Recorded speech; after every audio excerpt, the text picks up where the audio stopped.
लेकिन जब मेरे ससुराल वाले सिर्फ बोल दिए कि नहीं मेरा बेटा इसके साथ है, तो थाना वाले मान गए। प्रशासन उनकी एक बात में मान गया, हम आवेदन दिए उस पर नहीं माने। हमको ये सिलसिला समझ में नहीं आया कि थाना वाला कैसे हैं कि हम आवेदन देते हैं उस पर कार्रवाई नहीं होता है, और मेरे ससुराल वाले सिर्फ जुबान से बोल देते हैं उस पर कार्रवाई हो जाता है। धक्का मारा तो गाड़ी है उनके घर में 4 व्हीलर, उसमें हम टकरा गए। टकराया तो हम बेहोश हो गए। हमें ये नहीं पता कि कैसे क्या हुआ, कहाँ हुआ। बेहोशी की हालत में ही ले जाके मुझे भुचुंडी का जंगल में छोड़ दिया रात के 3:30। आज अपना कुछ निजी संबंधों पे बात करेंगे, जो मेरा पर्सनल है। बोले तो पर्सनल इतना है कि किसी को बताया नहीं जा सकता, पर कहते हैं मजबूरन इंसान को अपनी बात समाज में, पब्लिक में, सोशल मीडिया पे रखना पड़ता है। तो हम आज अपना कुछ दुख जो है आप लोगों के साथ शेयर करना चाहते हैं, इस उम्मीद में कि अगर हम आप लोग के साथ इस बात को शेयर करते हैं तो शायद मेरा जो दुख है वो पूरी तरह से कम हो जाएगा। मेरे हस्बैंड साहिल कुमार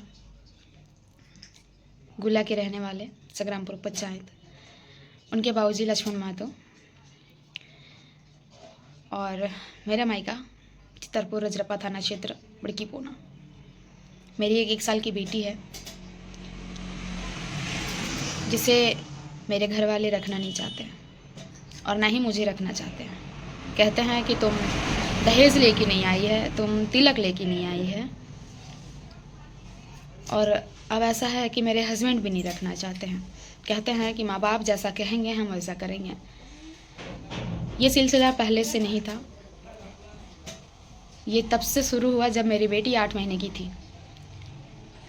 तब घर वालों ने सबको कहा और मेरे हस्बैंड बोले कि अभी बच्चा नहीं चाहिए, अवॉइड करा दो। जब हम बात नहीं माने तो हमको मारने का धमकी देने लगे। रूम आकर के मेरे हस्बैंड हमको ज़बरदस्ती दवा खाने बोलते थे, खिलाते थे, नहीं खाते थे तो हमको धमकाते थे। वैसे ही चलता रहा। जब लास्ट में उनके सारे दोस्त लोग भी कॉल करके मुझे धमकाने लगे। जब हम उनके दोस्तों का भी बात नहीं माने तो मुझे लगातार धमकी होने लगा कि बच्चा अवॉइड कर दो, नहीं रखना है, तुम्हें भी नहीं रखेंगे। वहीं से सिलसिला शुरू हुआ कि तुम्हें भी नहीं रखेंगे। उसके बाद हमको जब ज़्यादा डर लगा तो हम कुछ दिन के लिए फूफा के यहाँ चले गए थे। मेरी एक दोस्त है, उसकी फूफा के यहाँ, ताकि हम अच्छे से बच्चे को ये कर सकें। बच्चा होने के बाद जब मेरे हस्बैंड को पता चला तो वो हमको बच्चे को मारने को धमकी देने लगे कि हम बच्चे को मार देंगे। फिर भी हम किसी को कुछ नहीं बोले, खुद को और बच्चे पे फोकस किए, काम पे फोकस किए। वैसे ही चलते चलते एक दिन ऐसा आया कि पता चला कि मेरे हस्बैंड का कहीं और शादी होने वाला है, कहीं और शादी करवाने के लिए बातचीत हो रहा है। तो हम वही बात करने के लिए उनको कॉल किए। तो हमको धमकाने लगे मारने पीटने का, उनके घर वाले भी धमकी देने लगे। तो हम एक दिन घर गए, वो तारीख था 4 मई। उस दिन हम घर गए तो उनकी बड़ी भाभी, उनकी माँ, सबको हमको गाली गलौज करके मारपीट करके घर से धक्का मार के निकाल दिया। 9 बजे किसी तरह हम अपनी माँ से कांटेक्ट किए, माँ को बताएं तो माँ प्रशासन को कॉल की, तो प्रशासन पहुँचे हमको लेने के लिए। उतने रात में प्रशासन हमको थाना लेकर के पहुँचे। वहीं मेरे हस्बैंड को भी उठा लिए थे। उस टाइम मेरे ससुर जी, मेरे भैंसुर जी और मेरे देवर जी पहुँचे थे और बोलते हैं कि नहीं घर की बहू है, तुम लोग ठीक से रखेंगे, वैसे करके उस टाइम समझौता कर लिया। हम भी कुछ नहीं बोलने गए क्योंकि बात घर का था इसलिए। और वहाँ मेरे हस्बैंड बोलते हैं कि हर बात को थाना तक ले जाना अच्छी बात नहीं है। तो उस टाइम के लिए ठीक है, हम मान गए। उसके बाद ऐसे ही सिलसिला चलता रहा।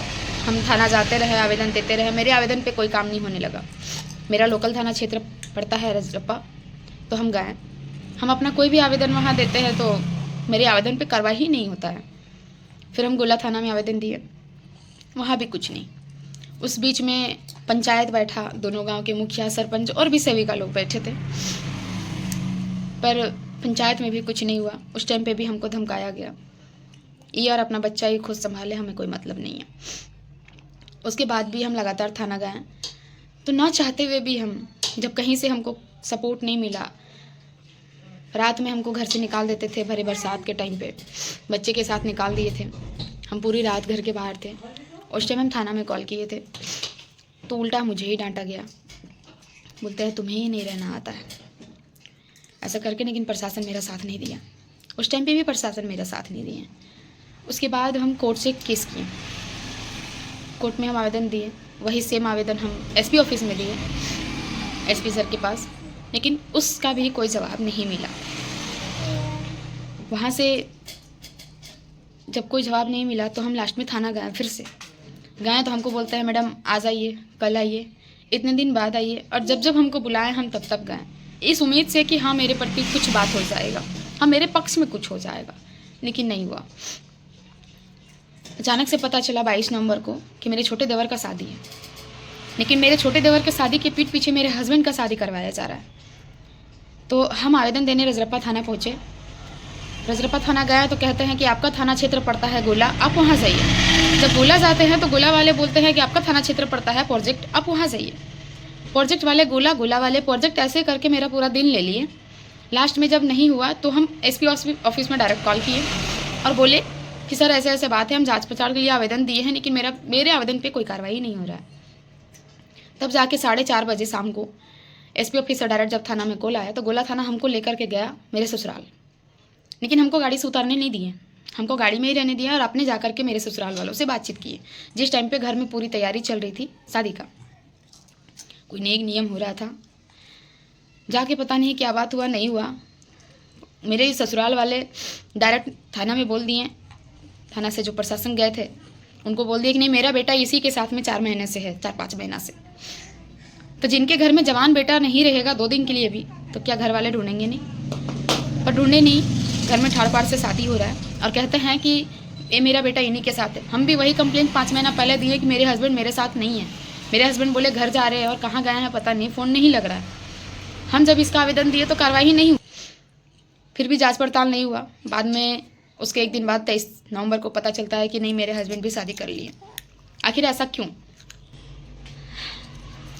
जब कहीं से कुछ नहीं होता है ना, तब वो एक उम्मीद होता है, जनता, पब्लिक, सोशल मीडिया, तब जाके हम ये बात अब आप लोग के बीच रख रहे हैं, क्योंकि हम चाहते हैं कि मेरी बच्ची को लेकर के कि एक बच्ची को न्याय मिल जाए, एक बच्चे को उसका घर मिल जाए। उसके बाद भी मेरे पास एसपी ऑफिस से डायरेक्ट कॉल आता है कि नहीं नोटिस थाना तक पहुंचा दिए हैं, लेकिन थाना में जब कॉल किए हैं तो थाना वाले बोलते हैं मिला है लेकिन हम लोग उस पर कुछ नहीं करेंगे, क्योंकि आपके ससुराल वाले के खिलाफ जा करके हम आपका साथ नहीं दे सकते। प्रशासन ऐसे बोलता है मुझे कि हम आपके खिलाफ जा करके हम आपके ससुराल का साथ देंगे, लेकिन आपके ससुराल के खिलाफ जा करके प्रशासन आपका साथ नहीं देगा। हमको ये समझ में नहीं आता क्यों एक औरत के साथ ऐसा क्यों? एक औरत अगर परेशान होती है, जब कहीं से कोई मदद नहीं मिलता है, तो कहते हैं पुलिस प्रशासन पब्लिक के लिए है, जब जनता जाती है अपनी शिकायत लेकर के तो सुनते हैं, लेकिन नहीं। पर हम ज़्यादा कुछ तो नहीं कहेंगे, बस हम आप लोगों से ये राय लेना चाहते हैं, क्या बेटी पैदा होना गलत है? दहेज ना देना गलत हो? तिलक लेके ना जाना गलत है? हम बस यही जानना चाहते हैं और आप सबसे अपने और अपने बच्चे के लिए न्याय का भीख मांगते हैं, क्योंकि प्रशासन से लेकर के एसपीडीएस भी कोई भी मेरा साथ नहीं दिया, कोई भी नहीं। तब लास्ट एक उम्मीद है कि पब्लिक मेरा साथ देगा।